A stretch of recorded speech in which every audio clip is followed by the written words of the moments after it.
My name is Gerald Vance. I am 71 years old, a retired civil engineer, and I live right here in Savannah, Georgia, the heart of the South. What I am about to tell you today is the most painful story I have ever lived through. It is a story about broken trust, a friendship betrayed, and a discovery that destroyed everything I believed to be true in my life. I spent more than 40 years living a lie, and the worst part is that I found out in the cruelest way possible, through a DNA test that revealed none of my 4 children were actually mine. All 4 had the same biological father, and that man had been my best friend since childhood. If you have ever gone through a betrayal or discovered that someone very close to you deceived you for years, leave a like for this old heart of mine. Subscribe to the channel right now so you do not miss the next stories I will tell with all my love. And tell me in the comments where you are watching this video from and what time it is there right now. Has anyone you loved ever broken your trust? I love knowing which cities you are from and what time of day you are joining me. I was born in Savannah, back when the city was still small and everyone knew one another. My father was a master mason and my mother was a seamstress. We lived in a simple house near the old Baptist church. I remember the smell of fresh coffee in the morning, the warm biscuits my mother would make, and those Sundays after church when the whole family would gather to eat the fried chicken and collard greens that only she knew how to fix. It was a simple life, but it was honest. My parents taught me that a man's word is worth more than gold, that friendship is sacred, and that family is everything. I grew up believing that with all the strength of my heart. It was while I was still a boy that I met Sterling Hightower. He lived 3 houses up from ours, in a yellow house with a big oak tree in the yard. We met playing marbles in the dirt street. I was about 8 years old. He was too. We became inseparable friends. We played football in the vacant lots, went fishing in the creek at sunset, studied together, and shared our lunches at school. Sterling was like a brother to me. When one had a problem, the other helped. When one cried, the other comforted him. I trusted him more than anyone else in the world after my parents. If someone had said that one day this man would betray me in the worst way possible, I would have laughed in their face. But life has those cruel ironies that we only understand when it is already too late. In my youth, I was a studious boy. My father always said I had a talent for construction, that I had a good eye for measurements and patience for blueprints. He wanted me to go further than he did, to reach what he could not. So I dedicated myself to my studies, passed the entrance exams, and went to study civil engineering at a university in the region. It was a source of enormous pride for my family. My father cried on the day of my graduation. He said he had fulfilled his mission on this earth. Sterling was there too, clapping for me, all proud of his friend. We stayed close, even though I had taken a different path than his. He worked at various things, mostly in sales. He never stayed long in the same place, but our friendship never changed. Or at least that was what I thought. After graduating, I started working for a construction firm. Big projects, highways, bridges, overpasses. It was a job that required me to travel quite a bit. Sometimes I would stay away for 20 days. I would come back for only about 10 days, and then have to leave again. But the money was good, and I had plans. I wanted to build a good life, a solid family, and provide comfort for my future children. I was young, full of dreams, and full of the desire to succeed in life. And it was precisely at that time that Sterling showed up with news that would change everything. One day, he called me to grab a beer at Old Man Joe's Tavern near the town square. It seemed strange to me because he had a different kind of smile, looking a bit nervous. We sat down, ordered 2 ice-cold beers, and he beat around the bush until he finally let it out. He said he had met a very beautiful girl, a cousin of an acquaintance of his, and he thought I would like to meet her too. Her name was Sonia. I had no idea that that moment there, at that simple tavern table, with the smell of fried catfish and the sound of people playing dominoes in the background, was the beginning of a trap that would last more than 40 years. But at that moment, naive as I was, I could only think that my best friend was being a good pal, wanting to help me find someone special. And when I met Sonia the following week, I was completely enchanted. She was beautiful, delicate, and had a sweet way of speaking that won me over in our very first conversation. What I did not know was that she and Sterling had a history that I would only discover decades later, when it would already be too late to fix the damage. Sonia was one of those women who, when she enters a room, everyone turns to look. It was not just her beauty, it was her way of being. She had a smile that lit up everything, a soft voice, and that warm southern way about her. Polite, attentive, the kind who asks if you want more sweet tea before you even have to ask. When Sterling introduced her to me that Sunday afternoon at the church social, I felt my heart skip a beat. She was wearing a floral dress, her hair pinned back with a clip, and when she greeted me, I caught the scent of her soft perfume. It was love at first sight, the kind you think only exists in movies. We started dating, and everything moved very fast. She said I was different from the other guys, that I had a future ahead of me, and that she admired my dedication to my work.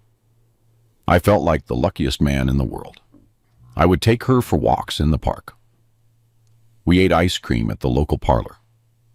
We went to the cinema to see those romantic movies she liked.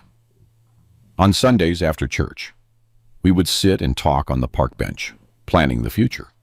She spoke about the children she wanted to have, the house she wanted to build, and I promised her I would give her all of that. And I kept that promise. My God, how I kept it. I worked like a dog all my life to provide comfort for her and the kids. But while I was building bridges and highways, another man was building a family with my wife under my own roof. Sterling was always around. At first I found that natural. After all, he was my best friend, and he had been the one to introduce me to Sonia. When we went out, sometimes he came along too. When I invited Sonia to eat at my mother's house on Sunday, Sterling would show up there as well. My mother made that delicious soul food: smothered chicken, red rice, baked beans, fresh cornbread, and we would stay there at the big table laughing, talking, and making plans. Sterling would joke, saying that when I got married, he was going to be the best man. And he was. But his role in Sonia's life went far beyond being the best man at the wedding. There is one thing I remember to this day that should have made me suspicious. But I was so foolish, so trusting. One day, I went to Sonia's house to pick her up for a town festival, and Sterling was there. They were sitting on the porch talking quietly. And when I arrived, they both jumped, as if they had been caught doing something wrong. Sterling quickly made up an excuse. He said he had stopped by to leave me a message, not knowing I was already on my way. Sonia smiled and said she had offered him some coffee while he waited. I believed them. Of course I believed them. Why would I doubt my best friend and the woman I loved? We got married a few months after we started dating. It was a simple, but beautiful ceremony at the church, with the whole family present. My mother cried with emotion. My father gave me a tight hug and said I had chosen a good woman. Sterling was my best man, just as he had promised. At the reception, there was sweet potato pie made by Aunt Ruth, plenty of food, and we danced until late. I looked at Sonia in that simple wedding dress and felt like the happiest man in the world. I thought I had found the woman of my life, the mother of my children, my partner forever. I did not know I was marrying a woman who already belonged to another, that her heart already had an owner, and that owner was my best friend. Shortly after the wedding, I had to travel for a big project that was going to last almost a month. I remember worrying about leaving Sonia alone so soon. We had just gotten married, but she took my hands, looked into my eyes with that sweet way of hers, and told me to be at peace, that she knew I had to work, and she understood. She said she would be fine, that her family lived nearby, and that she wouldn't lack for anything. And that was when Sterling offered to help.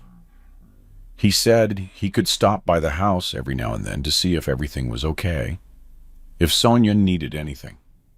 I thanked him, deeply moved. What luck I had to have a friend like that, I thought. A friend who looked after my wife while I was away working. I was so naive, it hurts to think about it today. When I returned from my trips, the house was always tidy. Sonia always had that smile on her face and warm food on the table. She made fried chicken that was a delight, and slow-cooked greens that melted in your mouth. There was always that fresh pot of coffee waiting for me. I felt welcomed, loved. I never suspected a thing. Sterling would stop by to have a beer with me. He would tell me the news from around town. We played dominoes on the porch. Everything seemed perfect. I had a beautiful wife, a happy marriage, a job that paid well, and a best friend who was always there. How blind I was. It didn't take long for Sonia to get pregnant with our first child.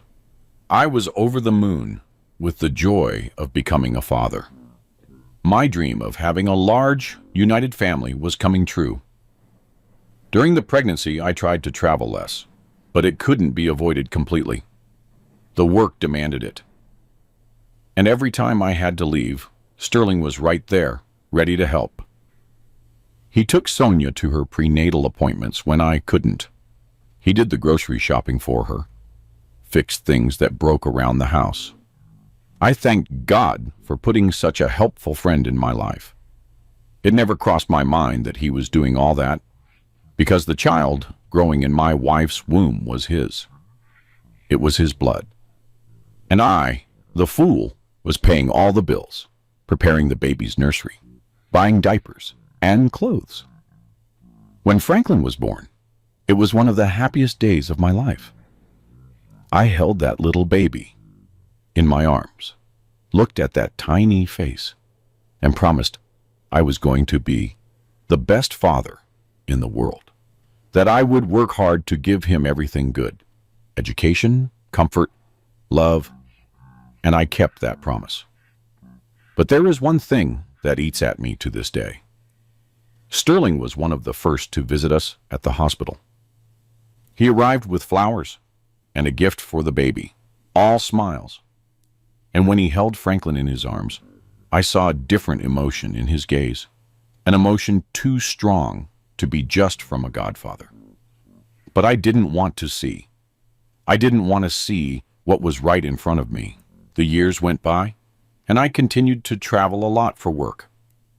20 days away, 10 at home, sometimes even longer periods apart. I called Sonia every day. I asked how she was, how Franklin was doing. She always said everything was fine, that Sterling had helped with this or that he was such a sweet person. And I agreed, proud of my friend. I sent money, paid all the bills on time, and worked myself to the bone so that nothing would be lacking at home. Meanwhile, Sterling had what I wanted most, time with my family, time in my house, time in my bed. A few years later came the second son, Maurice. The same joy, the same emotion, the same promise to be a good father. And again, Sterling was always present, always helpful. Then came Ruthie, my only girl, the little princess I wanted so much.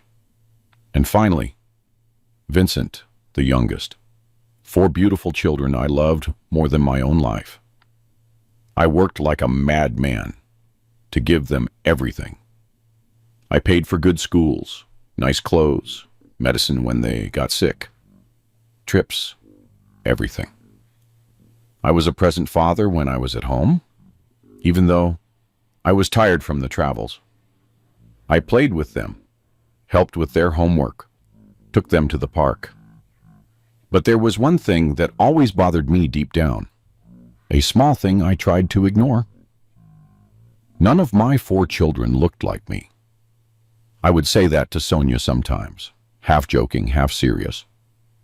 I said it was curious how none of them had my nose, my eyes, or my way of being. She would laugh and say they had taken after her and her family. I accepted the explanation because I wanted to believe, because it hurts less to believe a comfortable lie than to face a truth that destroys everything. But deep down, in the corner of my soul, a little voice whispered that something was wrong. I silenced that voice for more than 40 years. And Sterling stayed close, always available, always helping. He knew my children better than I did because he was there when I wasn't. He saw the first steps, heard the first words, participated in the day-to-day. How proud I was. I was grateful for the luck of having such a dedicated friend. It never occurred to me that he wasn't just being a friend. He was being a father, the father of the children I believed were mine. The years kept passing, and my 4 children grew up. Franklin was the most serious one. He always had been. Since he was little, he had a responsible way about him. He looked after his younger siblings whenever his mother asked. Maurice was the joker. He lived for pranks, making everyone laugh. Ruthie was my little princess, delicate, affectionate, always sticking close to her mother. And Vincent, the youngest, was the smartest of them all. He made us so proud at school with his good grades. I looked at the 4 of them, and my chest filled with happiness. I believed I had managed to build exactly what I had always dreamed of, a beautiful, united family, full of love. But there was a detail that bothered me more and more, even though I tried to sweep that discomfort under the rug. As the boys grew older, I realized that none of them had anything of me, nothing. Franklin had a different way of walking than mine, a different smile. Even his voice turned out different. Maurice was already taller than me in his teens. He had broad shoulders that didn't come from my family. Ruthie had those eyes that weren't mine or Sonia's. At least that was what I thought. And Vincent had a way of gesturing with his hands that I had never seen in anyone in my family, or Sonia's family. One time, I was on the porch with my father, who was already getting old, having a little bourbon that he liked after Sunday dinner.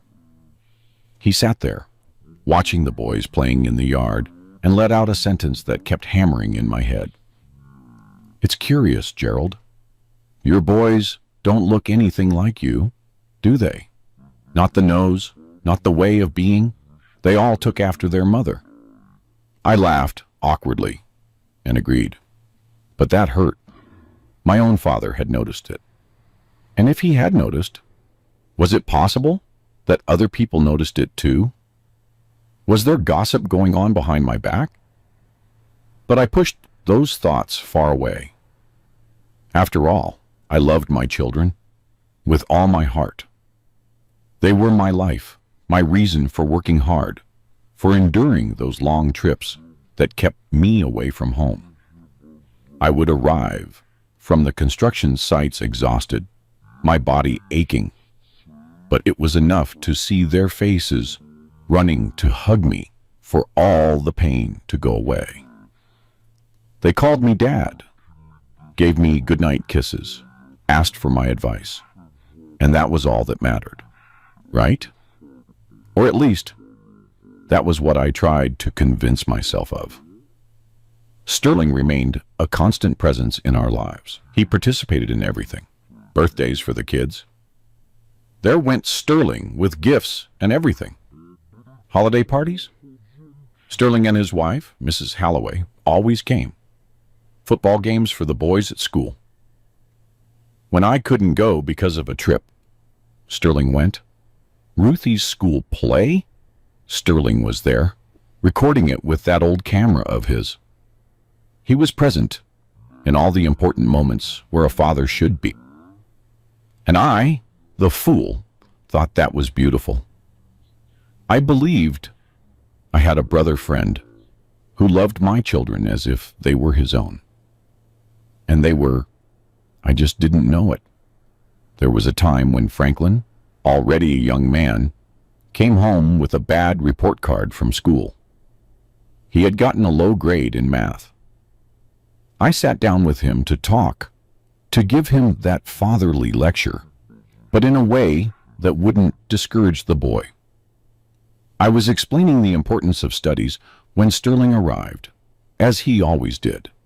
He heard the conversation and jumped in. He said he could help Franklin with his homework, that he had a way of teaching.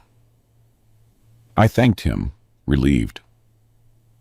It didn't cross my mind that this wasn't normal. What friend wastes time teaching homework to someone else's son unless he isn't someone else's son? Mrs. Halloway, Sterling's wife, was a quiet woman, the kind who spoke little but observed everything. She was always a bit cold with me, never one for conversation. I thought it was just her way of being, a bit shy. But today I understand that she knew. She knew what her husband was doing while I was away. She knew that the children I was raising were her husband's, and she swallowed that in silence for decades, carrying a pain that I can't even imagine. Once, at a birthday party for Maurice, I saw a scene that should have made me suspicious. Mrs. Halloway was looking at Sterling while he was playing with the kids in the yard. Her look was one of such profound sadness that it squeezed my heart. Her ways were watery, but she didn't cry. When I approached her to ask if she was okay, she cleared her throat and said it was just tiredness. Nothing serious, but it wasn't tiredness. It was the weight of a secret that was destroying her from the inside. It was the pain of knowing her husband had a parallel family, even if it was within the legality of my marriage. The years kept passing, and I kept working like a dog. I managed to grow in my profession. I started earning better. I took on larger projects. I built a good house for my family with 4 bedrooms, a large living room, and a spacious backyard. I put the boys in private school, the best in the city. I bought a better car. I gave my children everything they asked for, within reason. I wanted them to have opportunities I didn't have, to study, to be someone in life. And they were good kids. They didn't give me trouble. They studied, helped at home, and were polite. I felt like a fulfilled father. But there is one thing I will never forget. Vincent, when he was small, he must have been 6 or 7 years old, once looked at Sterling and blurted out of nowhere, Uncle Sterling, you look like us. Did you know that? Everyone turned a bit uncomfortable. Sonia quickly changed the subject, offered cake, and called everyone to the table. I laughed nervously and didn't give it any importance, but that sentence kept echoing in my head for days. The child had seen what I didn't want to see. He had noticed a resemblance that I refused to acknowledge. Another time, Ruthie came home from school upset. The girls at school had teased her, saying she didn't look like me. She came crying to my lap, asking if she was adopted. My heart tightened. I held her in my lap, dried her tears, and told her that she was my daughter. Yes, that I had seen her be born, that I had cut the umbilical cord, that she was my princess. She calmed down and never brought up the subject again. But I kept thinking about that. The kids at school had noticed. Everyone saw it except me, the one who should have been most interested in seeing. Sterling even had a key to my house. I gave it to him myself, thinking I was doing a favor, making it easier for him to help Sonia. While I was traveling, he would arrive at any hour, walk in as if he were part of the family, because, for all intents and purposes, he was more a part of the family than I was. He knew where everything was in my house. He knew the favorite dish of each of my children. He knew the schedules, the commitments, the habits. He lived there, and I was paying the bills, happy as can be, believing I had a dedicated wife and a loyal friend. There was a period when I tried to travel less and stay home more. I had taken on some projects here in the region. I managed to return every day to sleep. And I noticed something strange. Sterling began to disappear little by little. He showed up less and made more excuses not to come by the house. I even commented on it to Sonia. It seemed strange to me. She said he must be busy with his own things, that it was normal. But it wasn't normal. What was normal was that when I was at home, he had no space to continue the charade. He couldn't come in and play the part of the man of the house, the father of my children, the husband of my wife. So he stayed away, waiting for me to travel again. And I traveled. I always traveled. It was my job. It was what gave me the money to support that beautiful family I thought I had. Every time I got into the car to go to another job site, I looked back and saw Sonia waving from the window. The boys were saying goodbye, and my heart would ache. But I consoled myself thinking it was for them that I was doing this, for them that I sacrificed myself. I didn't know that every time I left, it was as if I myself were opening the door for Sterling to enter and take my place. It was as if I were handing my family over to his hands. There was one night, I remember it as if it were today, that I woke up at midnight on one of those work trips. I was in a cheap roadside hotel, the kind you stay in when you're working far from home. I woke up with an anguish in my chest, a bad feeling I couldn't explain. I called home, even though it was late. Sonia answered, sounding sleepy. She said everything was fine, to be at peace. But I heard a noise in the background, like there was someone else there. I asked what it was.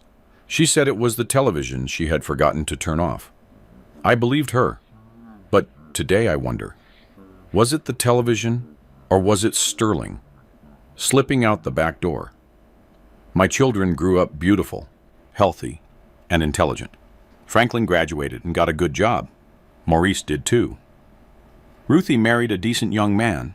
She gave me 2 beautiful grandchildren. Vincent was finishing university.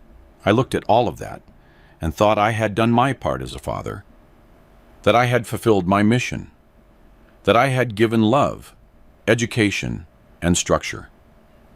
They called me Dad with affection. They respected me. They came to me for advice.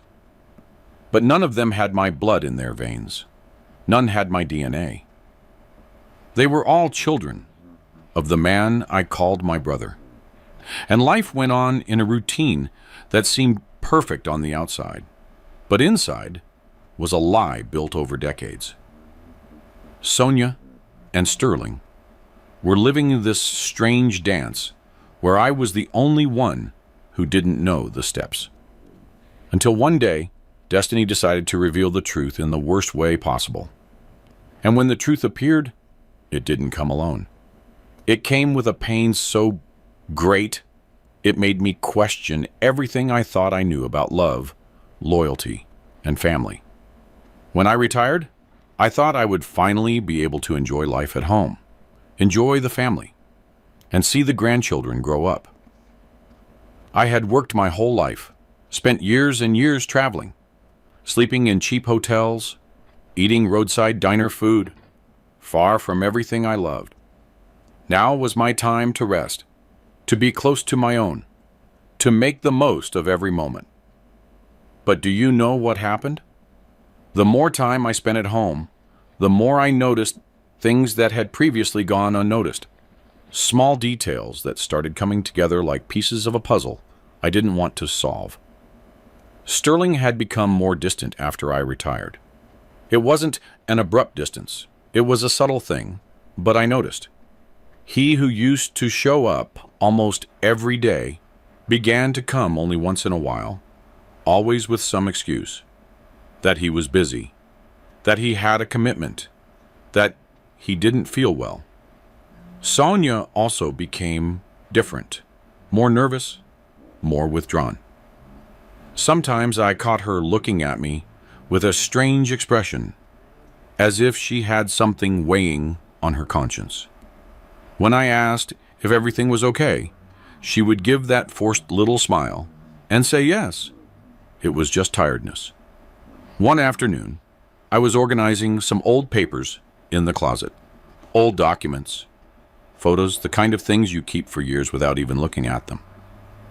And I found an old photo, faded, from when Sonia was younger. She was smiling, beautiful as always.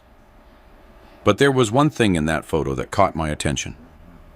She was wearing a necklace I had never seen, a simple necklace with a heart-shaped pendant.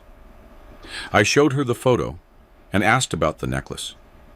She lost her color, stammered something about it being a gift from a friend, and quickly changed the subject. But I saw the nervousness in her eyes, and that left me uneasy. I started paying attention to other things too, small things that alone meant nothing, but together formed a strange picture. Sometimes I would come home, and there was a different smell in the living room, as if someone had been there smoking.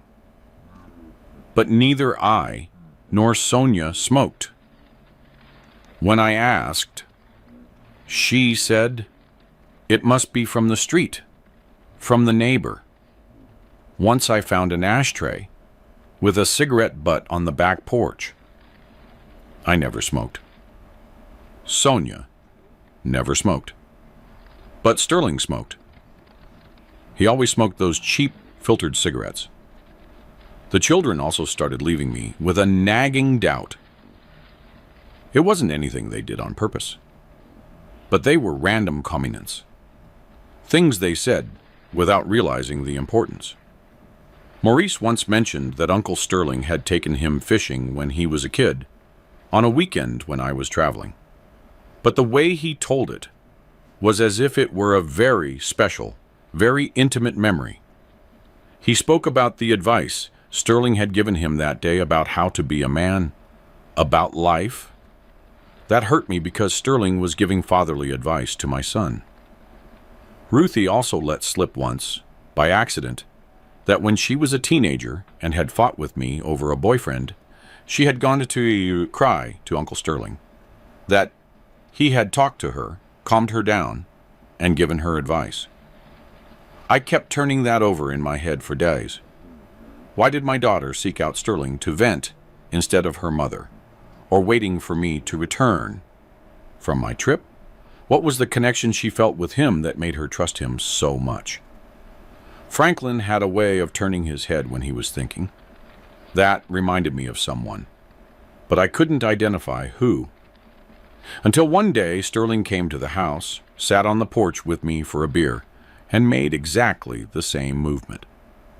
He turned his head to the side with that thoughtful expression, and it was as if a light had switched on in my brain.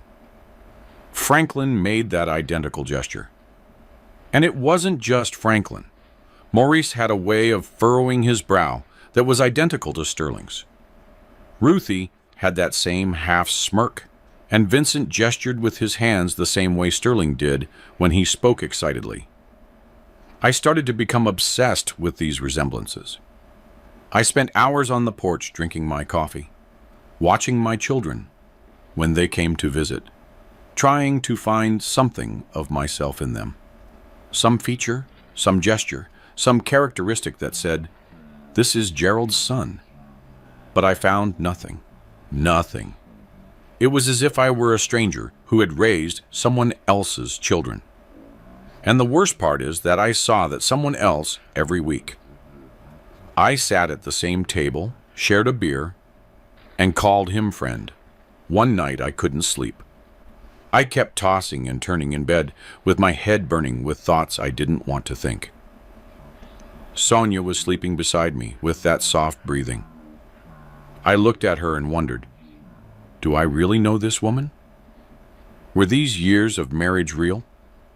Or was it all a lie?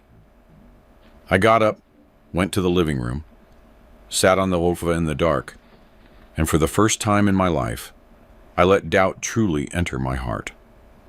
Were my children really mine? But I was afraid of the answer, very afraid. Because if the answer was no, everything I had built would crumble. My whole life, all my certainties, everything would go down the drain. So I pushed those thoughts far away. I tried to convince myself that I was being paranoid, that it was all in my head. After all, why would Sonia do that to me? Why would Sterling, my childhood friend, my brother at heart, betray me in that way? But the suspicions didn't go away. They stayed there, circling my mind, like vultures over a carcass. And the more I tried to ignore them, the more they grew. I started paying attention to everything. To the way Sonia looked at Sterling when he came to the house, to the way he spoke to her, an intimacy that went beyond friendship, to the way my children related to him, with an affection that seemed too deep to be just from godsons to a godfather. There was a Sunday when we had a family dinner at home. Everyone was there. Me, Sonia, the 4 children, the sons-in-law and daughter-in-law, the grandchildren, and of course, Sterling and Mrs. Halloway. We were there at the big table eating that meal Sonia had prepared. Fried chicken, red rice, slow-cooked beans, cornbread, everything very tasty, everyone talking and laughing. And I just stayed there, observing how Sterling looked at my children, how he smiled when they told a story, how he stepped into the conversations, giving opinions and advice, as if he had the right. And Mrs. Halloway was there quietly, as always, eating in silence. At one point, our eyes met, and I saw in her eyes a sadness so great, so deep, that it made me cold. It was as if she were telling me something without words, as if she knew something terrible and wanted to warn me, but couldn't. I tried to decipher that look, but she lowered her head and kept eating, and the moment passed. But that image remained etched in my memory. After that meal, I started avoiding Sterling. I made up excuses when he called to meet up. I said I was busy, that I didn't feel well, that I had a commitment. He found it strange because we had never been that way, but I could no longer look at him without feeling that bad thing in my chest. That gnawing doubt, that feeling that they had been making a fool out of me for decades. Sonia noticed that I was different. She asked several times what was going on, if I was sick, if there was something worrying me. I said no, that everything was fine, that it was just the tiredness of age. But she insisted, saying she knew me, that she knew when I was hiding something. And I almost told her. I almost let it all out. The suspicions, the fears, the doubts. But I froze in the moment, because verbalizing that meant making it real. And I still had the hope that it was all just my paranoia. The months went by and I withdrew more and more. Now I spent my time just sitting on the porch, staring at nothing, thinking about life, thinking about the choices I had made. Had I been such a bad husband? Did Sonia have any reason to betray me? I was always hardworking. I always brought money home. I never raised a hand against her. I never lacked respect. What had been missing? Why did she need another man? And Sterling, my brother, my childhood friend, the guy I trusted more than myself. How did he have the courage to look me in the face all those years, sit at my table, eat my food, drink my beer while stabbing me in the back? What kind of man does that to his best friend? I was becoming bitter, cranky. The children noticed and were worried. They came to visit me, and I was always serious, always with that black cloud over my head.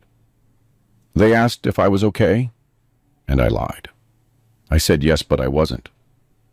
I was being consumed from the inside, eaten away by doubt and resentment.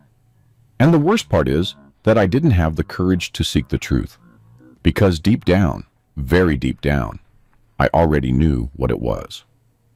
That was when destiny decided to give me a push. Vincent, my youngest, started feeling unwell. Excessive tiredness, swelling in his legs, high blood pressure. We took him to the doctor, and after some tests, the diagnosis came: a serious kidney problem. He was going to need a transplant. My world collapsed. My youngest son, still so young, needing a kidney.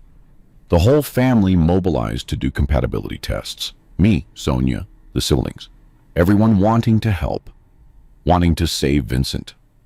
That was when everything started to truly fall apart. Because those tests we did to see if we were compatible to donate a kidney ended up revealing something much bigger. Something that was going to destroy not just me, but the entire structure of our family.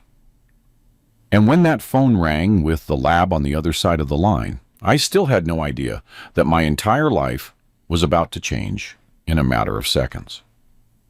The days that followed after we did the tests to try to donate a kidney to Vincent were the most agonizing of my life. It wasn't just the worry about my son's health, which already broke my heart. It was something more, a bad feeling I couldn't explain. It was as if I had asked destiny to confirm what I had been suspecting for so long, but didn't have the courage to face. Every time the phone rang, my heart raced. I would stare at the device, afraid to answer, and hear something that would change everything. Sonia was also strange, stranger than normal. She, who had always been one for talking, for filling the house with that soft voice of hers, was too quiet. She lived shut up in the bedroom, or sitting in the kitchen staring at the wall, as if she had 1,000 thoughts passing through her head. When I asked if she was okay, if she was worried about Vincent, she would give a deep sigh and say yes. It was just that, the worry about the boy. But I saw that there was something more. There was a fear in her eyes that went beyond a mother's worry. Sterling disappeared. He simply disappeared. Since we had done the tests, He gave no more signs. He didn't call, didn't send a message, didn't show up at the house as he always did. I even commented on it to Sonia. It seemed very strange to me. Sterling, who was always so present, so concerned about the family, suddenly disappears exactly when Vincent was in need. She shrugged her shoulders and said he must be busy, that he had mentioned he was going to travel to settle some things. But that didn't convince me. Sterling running away, exactly when we had done a blood test? That was no coincidence. There was a night when I couldn't sleep a wink. I kept tossing and turning in bed, staring at the ceiling, with those thoughts hammering at my head. What if the result of the test showed that I wasn't compatible with Vincent? Not because the kidneys simply weren't similar, but for a bigger reason? What if it showed I wasn't his father?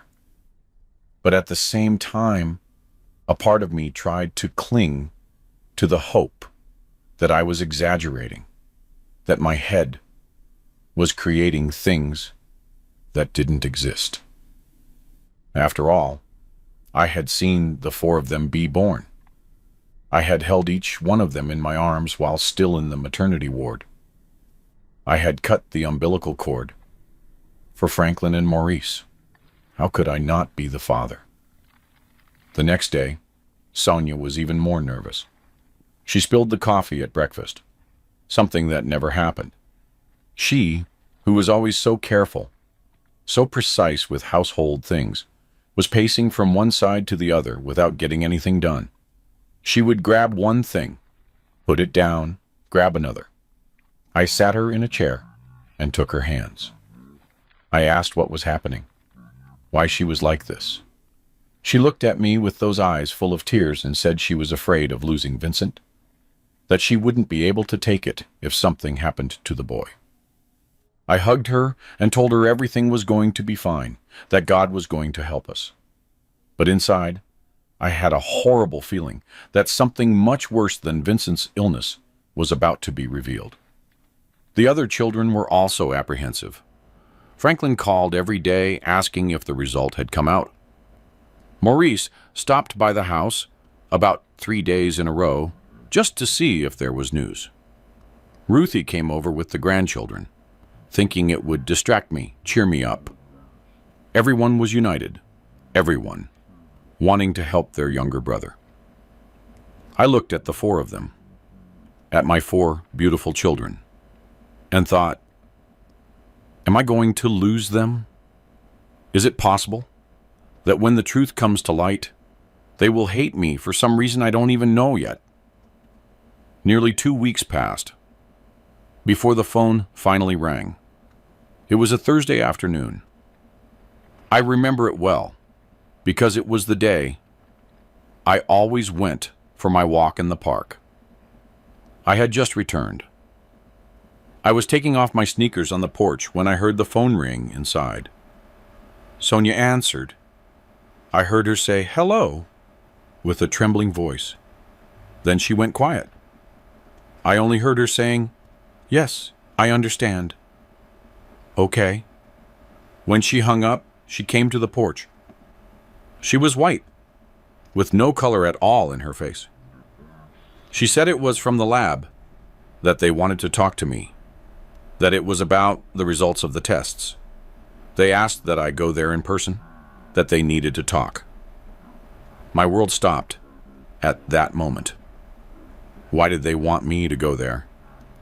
A compatibility test isn't something they can't say over the phone. Unless there was something wrong, very wrong. I looked at Sonia and saw the panic stamped on her face.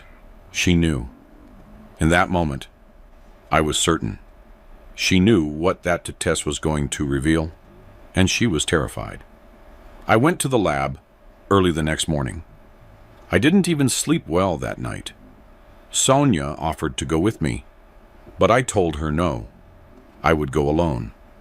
I don't know why, but I felt I needed to face this alone. The lab was right there, near downtown. In an old building. I walked up the stairs slowly, feeling my legs are heavy at every step. I reached the reception and announced myself. The girl looked at me with an expression of pity and asked me to wait a few minutes. I sat in those plastic chairs in the waiting room, my hands sweating cold. There were other people there waiting to do tests, collect results, that sort of thing. Everyone in their own world, minding their own lives.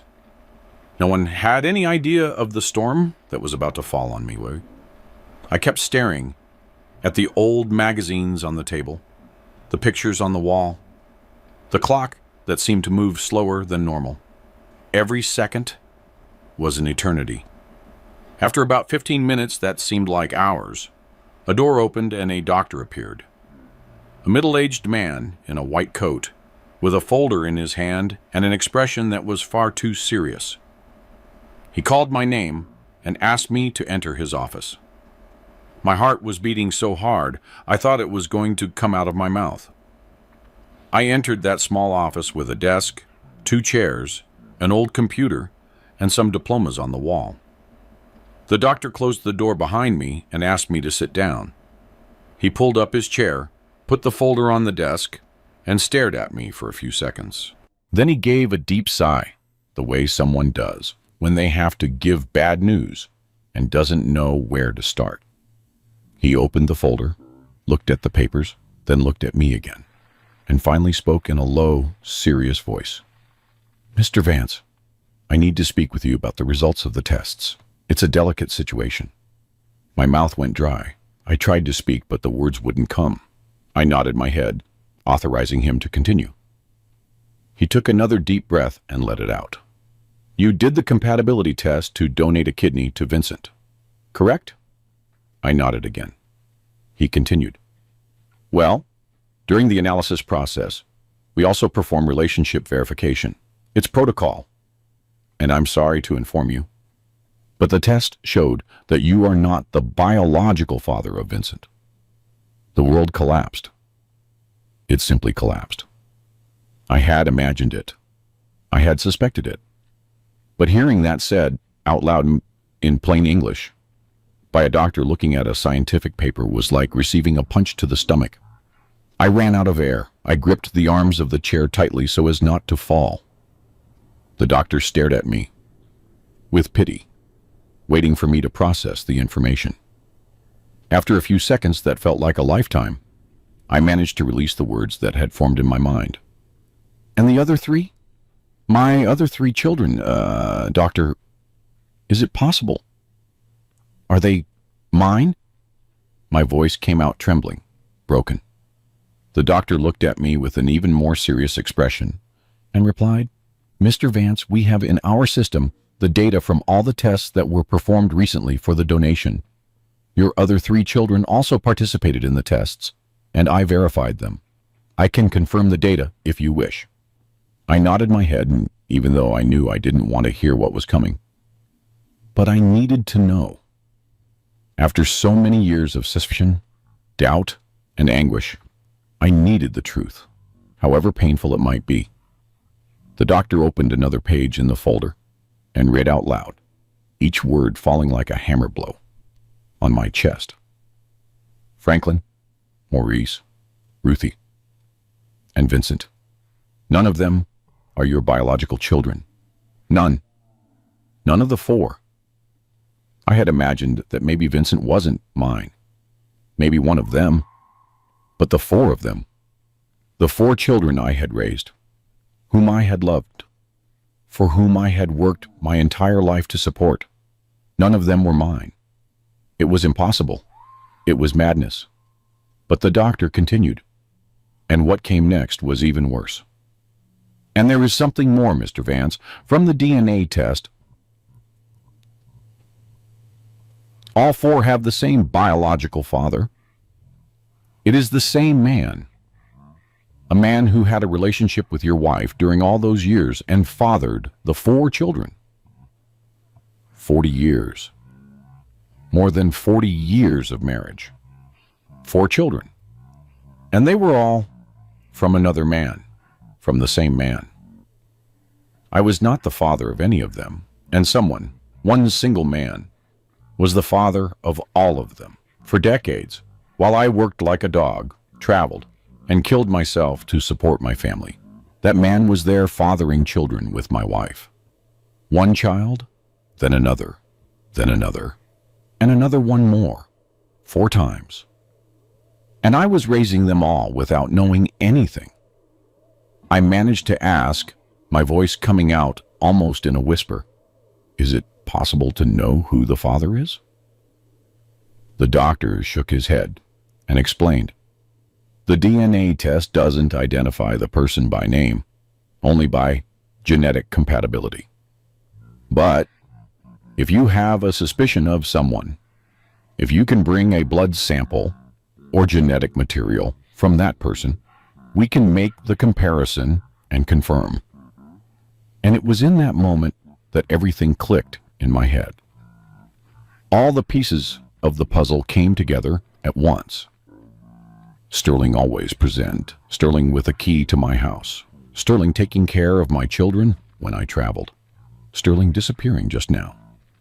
The resemblances I had noticed, the way my children looked like him and not me, it all made sense now. A horrible, painful sense, but one that explained absolutely everything. I looked at the doctor and said with a certainty that came from the depths of my soul, "I know who the father is. I know exactly who it is, and I'm going to prove it." I walked out of the lab, moving like a zombie. My legs were shaking, my head was spinning, and my heart felt like it was going to explode inside my chest. I got into the car and just sat there, gripping the steering wheel, trying to breathe. 44 years of betrayal. Because if Franklin had been born at the beginning of the marriage, it meant the affair had already existed before. Maybe it had always been there.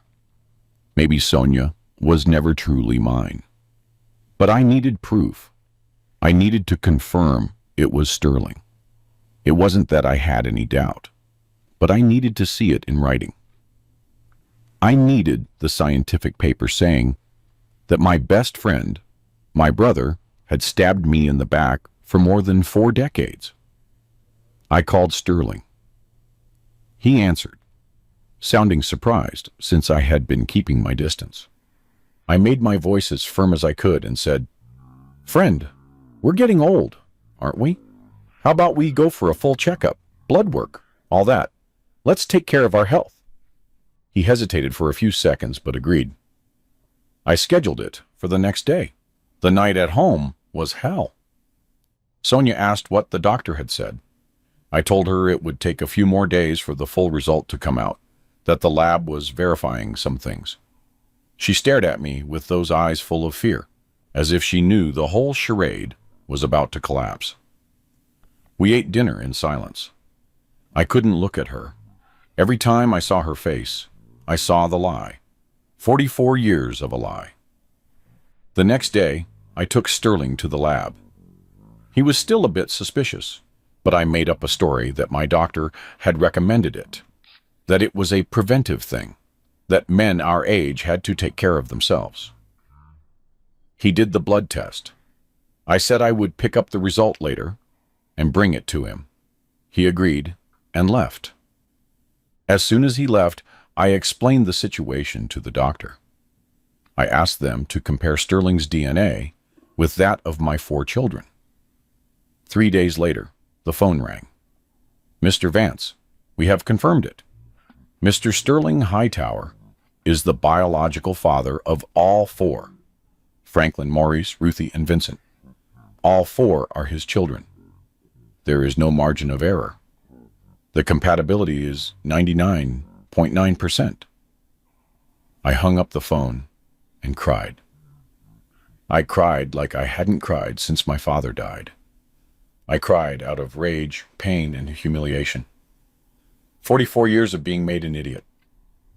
44 years of paying the bills for 4 children who weren't mine, while the real father had the luxury of only showing up to play, to give advice, to be the cool uncle.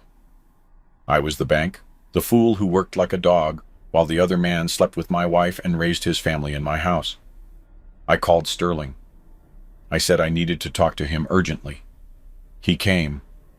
We sat on the porch, in the same spot where we had shared beers so many times. But this time, there was no beer. There was no friendship.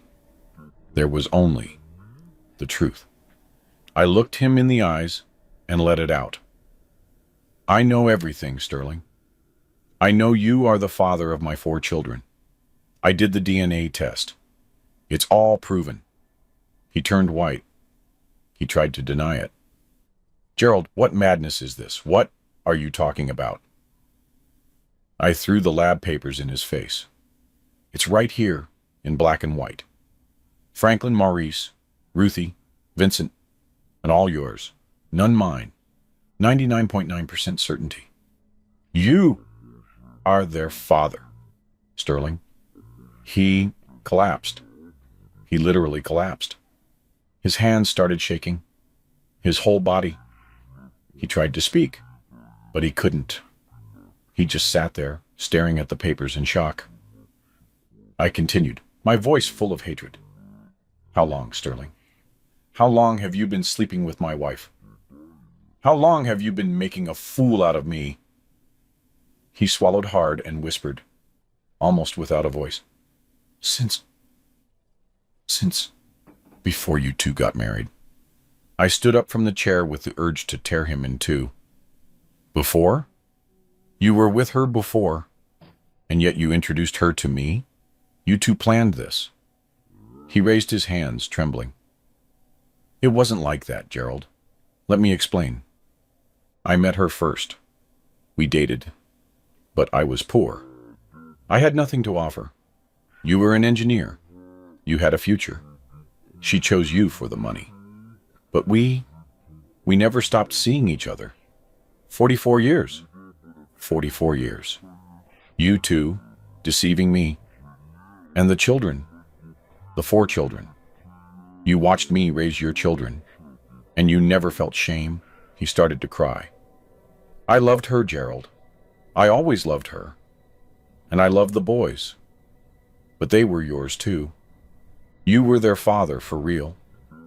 You were the one who raised them. You were the one who gave everything. I gave everything because I believed they were mine. I worked like a dog. I spent years away from home traveling, sleeping in ugly hotels, eating bad food, all for my children. And you, lowlife, you stayed here in my house, in my bed, with my wife making child after child. I told him to get out, that if he didn't get out of my sight, I wouldn't be responsible for what I might do. He ran out, crying, destroyed, but his pain was nothing compared to mine. I went into the house. Sonia was in the kitchen cooking. When she saw me, she turned pale. I told her to sit down. She tried to ask what had happened, but I cut her off. I know everything, Sonia, about Sterling, about the children, all of it. She collapsed. She fell to her knees on the kitchen floor crying, screaming. Forgive me, Gerald. Forgive me. I didn't want to. I loved both of you. I couldn't choose. You couldn't choose? Yes, you chose. You chose my money and his body. You used me as a bank for 44 years while you had your fun with my best friend. She tried to explain herself. She said she had been weak, that she had made a mistake, that she loved me for real. But I didn't want to hear it. I showed her the DNA tests. The 4 of them, Sonia. All 4 are his. I am the father of none of them. None. And you let me raise them. You let me kill myself working. You let me believe I had a family, when in reality, I only had a lie. She begged for forgiveness. But there was no forgiveness for that. There was no way to forgive 44 years of betrayal. I grabbed my things and left the house. I was not going to sleep one more night under that roof of lies. But the worst part was still to come. Telling the children. My children, who weren't mine, but whom I loved as if they were. Now, I had to destroy their world too. I called the 4 children for a meeting. I said it was urgent, that I needed to talk to them together. They all came, worried, thinking it was about Vincent, about the transplant. They sat in the living room and waited for me.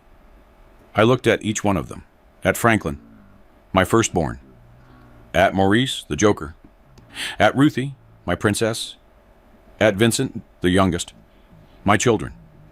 At least, that was how I saw them. I was going to have to destroy that vision forever. I took a deep breath and began. You all did the DNA test to try to donate a kidney to Vincent. The result came out, and it showed something. Something you need to know. They grew tense. Franklin asked if Vincent was worse. I shook my head.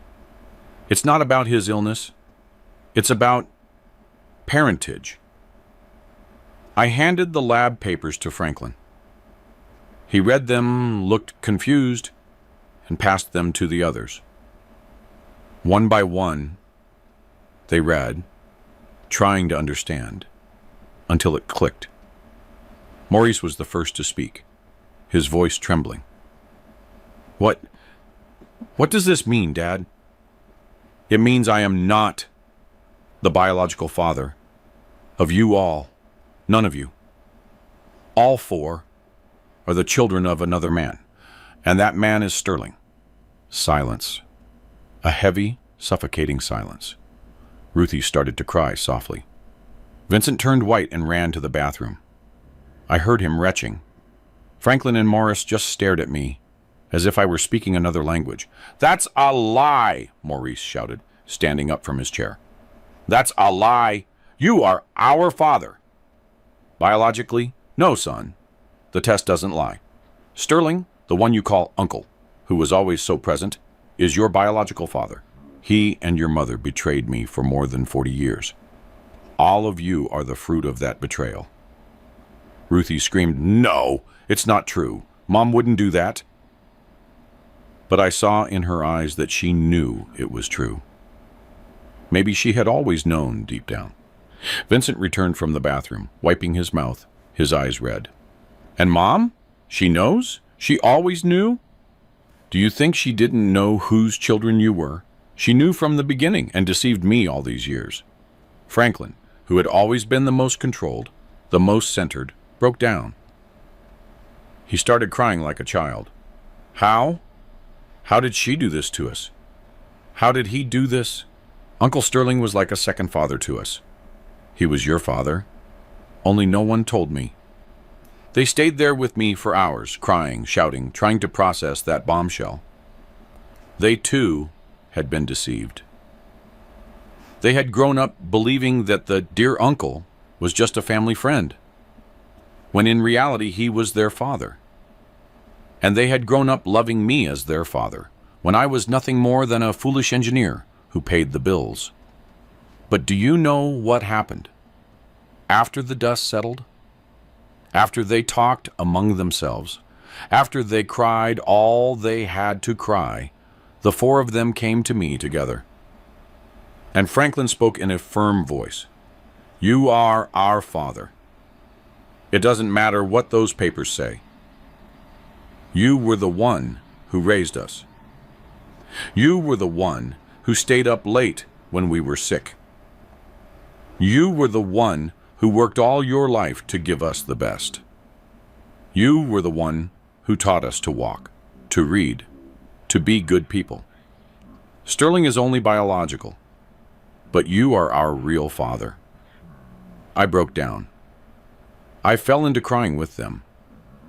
My children had chosen me. Even knowing the truth, even knowing there was no common blood between us, they had chosen me. And that, in that moment of so much pain, was the only thing that kept me standing. They confronted their mother. It was ugly. Ruthie shouted at her. She called her a liar, a traitor. Maurice said he was never going to forgive her. Vincent couldn't even look at her. And Franklin coldly said she had destroyed the family, that she had destroyed everything. And then they went after Sterling. They knocked on his door. Mrs. Halloway opened it. They asked for her husband. She called him. When Sterling appeared, Franklin looked him in the eyes and said, "We know everything. We did the test. You are our biological father. But just so you know, we don't want you as a father. We choose Gerald. You, just the man who got our mother pregnant. Nothing more." Sterling tried to explain. He tried to say he loved them, that he always loved them. But they turned their backs on him and left. They left him there at the door crying, destroyed. Mrs. Halloway, who had heard everything, went into the house and exploded. She who had stayed quiet during all those years, swallowing the humiliation, watching her husband live a double life, finally screamed, "I always knew! 44 years? I knew, but now it's over. I want a divorce."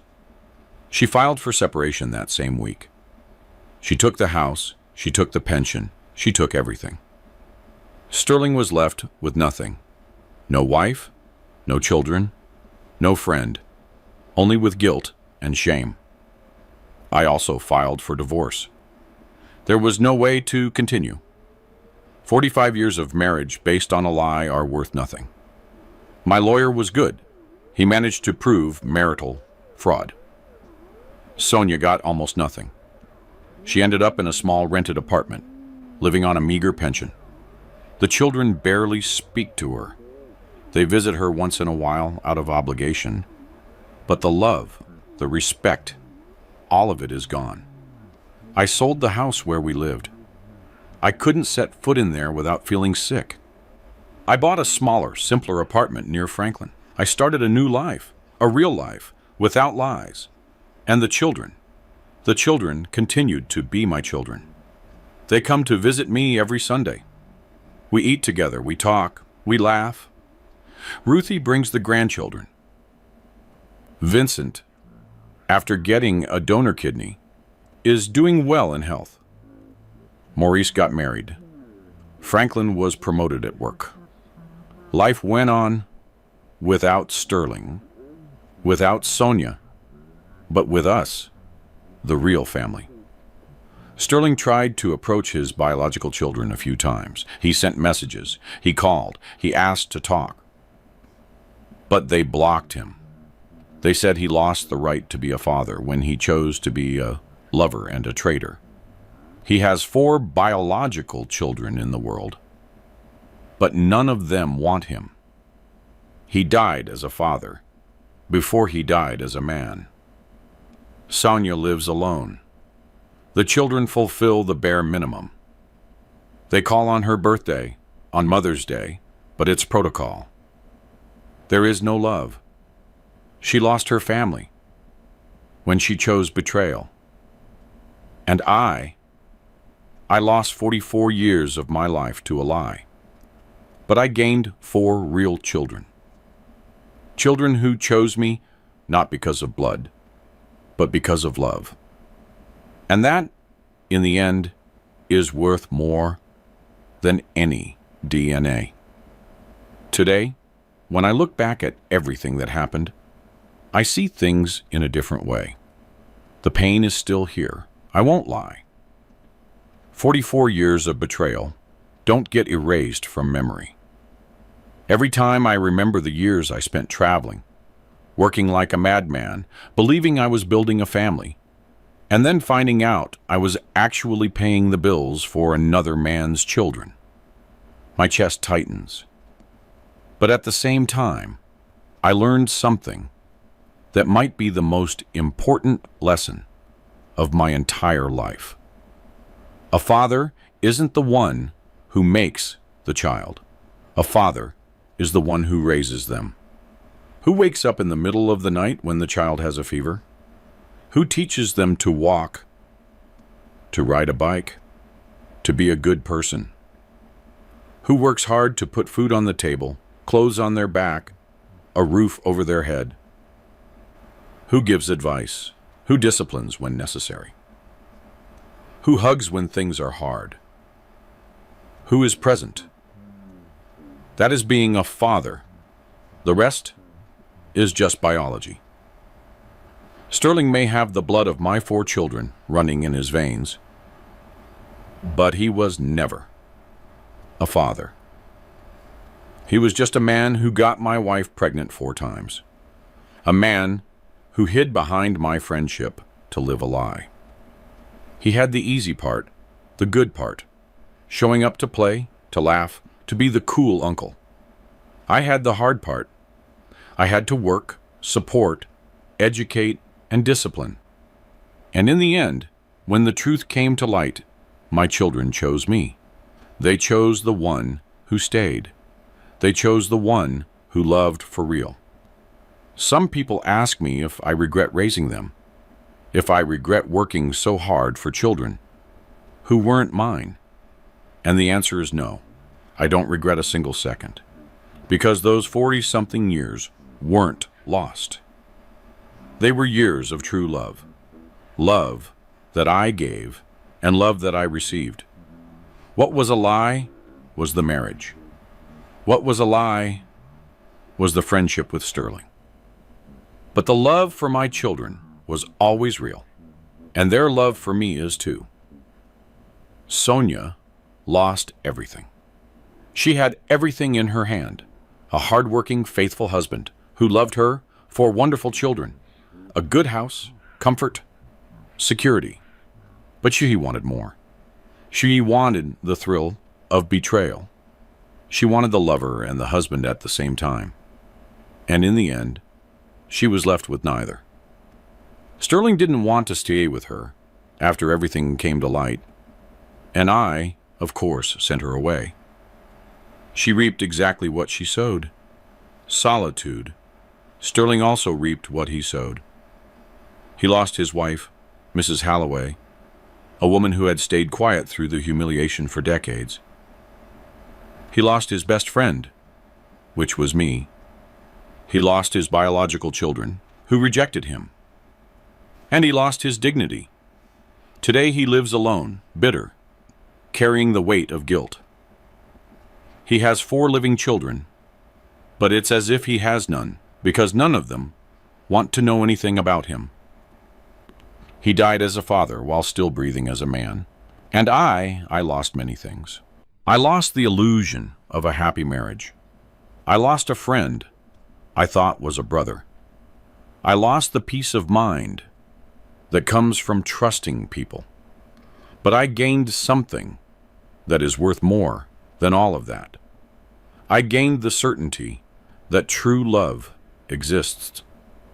The love of my children for me and mine for them is real. It is stronger than any DNA. It is stronger than any lie.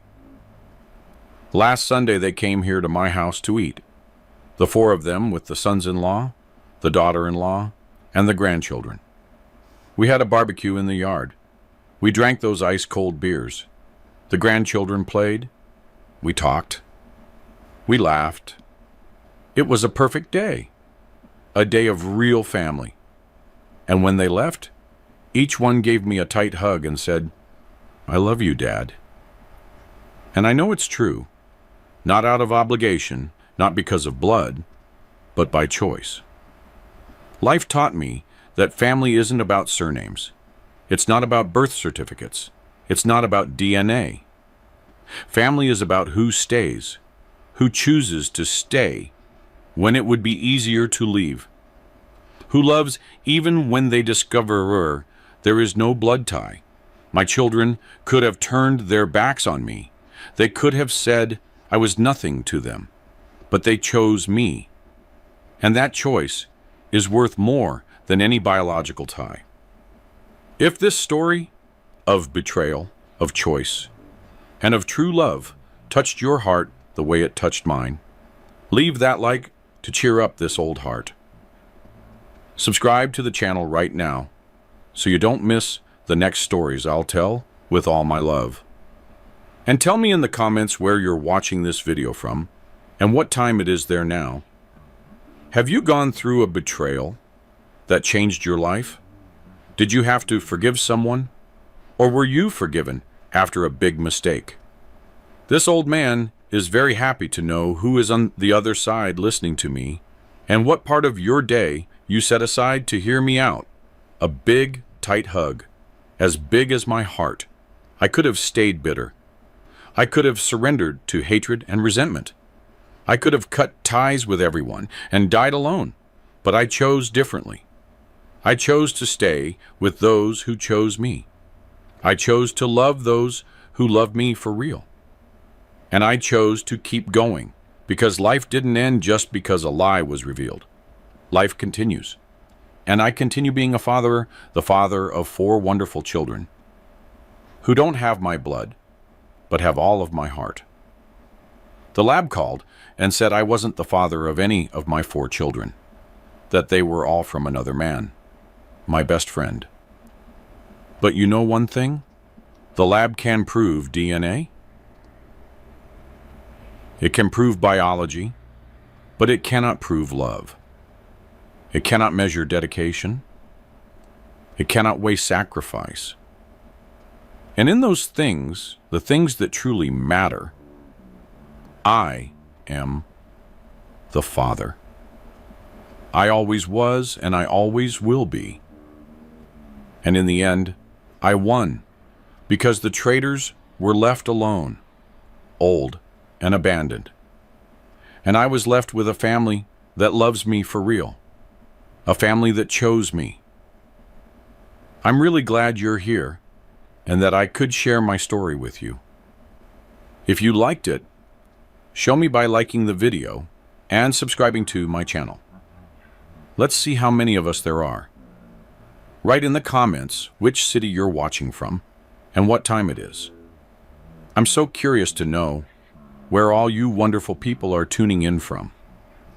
If you want to support me a little extra, you can also send a small donation. I share new life stories for you every single day. And now, 2 of my most popular stories will pop up on the screen, so you can choose what to watch next.